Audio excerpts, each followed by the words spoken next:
2 weeks of ownership. So, just got back from its first road trip. I've already put almost 2,000 miles on it in 2 weeks, so I've been really cranking them up fast on this Raptor. And then I got another trip I'm doing way up north in less than 2 weeks, so I'm thinking by the end of the first month I might have 3,000 miles in 1 month. So we'll see. But then after that, it's just casual driving. I won't be driving a lot, so I might put 6,000 a year. It just happens to be this is a really, really busy month for me. So first we're going to wash it up, get all this crap off of here, and then we're going to go over the first 2 weeks. What's happened, what minor issues there is, which there is, believe it or not. And so far the ownership, mileage, and experience with it so far.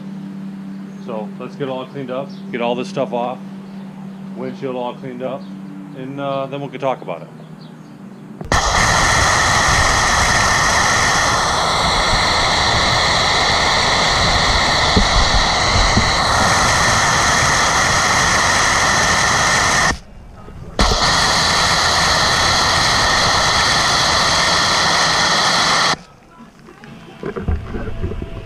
Snow foam. That's how you want it to foam up, nice and thick. Just figured I'd show you. You get everything to soak in and fall off, basically. Then you can do your 2-bucket method over there. So I use almost this whole entire thing. Well, maybe half of it, and then I use the other half on something else later. But if you mix it right, it foams up real nice. Okay, well, as you can see, I'm sweating. It's 85 degrees and humid as hell, like it typically is in Michigan. Well, it's all cleaned up. Surprising, it didn't take really any damage. I mean, didn't take any stone chips, didn't take any damage from the road trip. It's just shy, it's about 200 miles shy of 2,000 miles. So I've been running, so far, almost 1,000 miles a week. As you can see, you can totally see it now. There's a stone chip in the windshield. You can see it from here. It's clear as day. I tried cleaning the inside of the windshield. It's just too hot right now. It's not working out well, so I have to wait for the sun to go down. I can get in there and clean the windshield.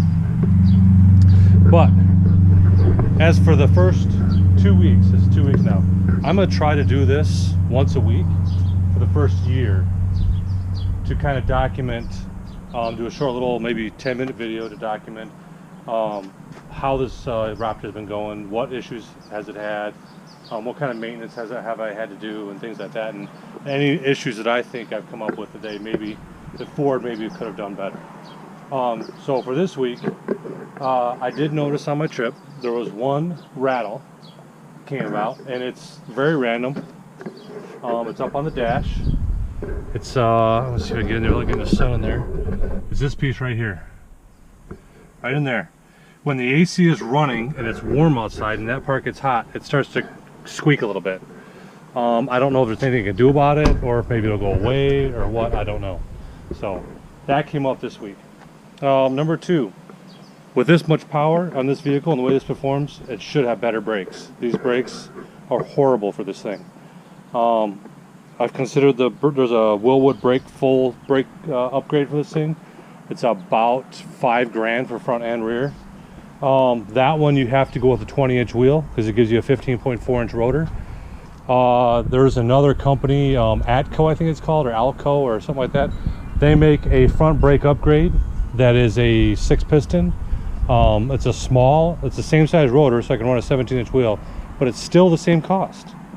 So you get the same brakes or same size rotor, but without the, I think you get better braking power if you go to a larger rotor. So you end up with the same diameter, and they're not 2-piece either, it's still a single piece. Or they might even use your stock rotors, I'm not sure. With the Willwood, you get full 2-piece rotors that are much larger. If you're gonna go to a 20-inch wheel, I would go to maybe a 20x9 and try to stick with a decent offset so it doesn't stick out. But you can go to possibly a little bit bigger diameter and still be able to have the capability for your off-road. Obviously 17s are better because you can wrinkle down, release some air pressure and get the sidewalls down. But if you want an all-around performance truck, I might consider going with the 20 and go with the bigger brakes. So we'll see. Let's see what else. Mileage. So far it's averaging about 12.8 miles to the gallon. Now, with that said, that is a 1,200 or 1,300 mile trip pulling a 6,800 pound load. So that's still my mileage. That is very good. I think it's really good. It's a really decent mileage. I'm assuming it's going to get better because I'm not going to be towing now again. But at the end of the month, I'm going to end up towing my trailer with my bike on it. So I'm going up north, bringing the Harley up to the Upper Peninsula, and my wife and I are going to do some riding around with the Harley. So we'll see what kind of mileage I get with that thing. I did notice, I don't know when it happened, but I did notice a performance increase. I don't know if there is like a break-in time of 1,000 miles, and then it takes a while for the program to adapt and change over, but it seems much quicker. Just driving today, I dropped off the trailer, and versus when I was driving in the mountains without a trailer, it just seemed quicker today.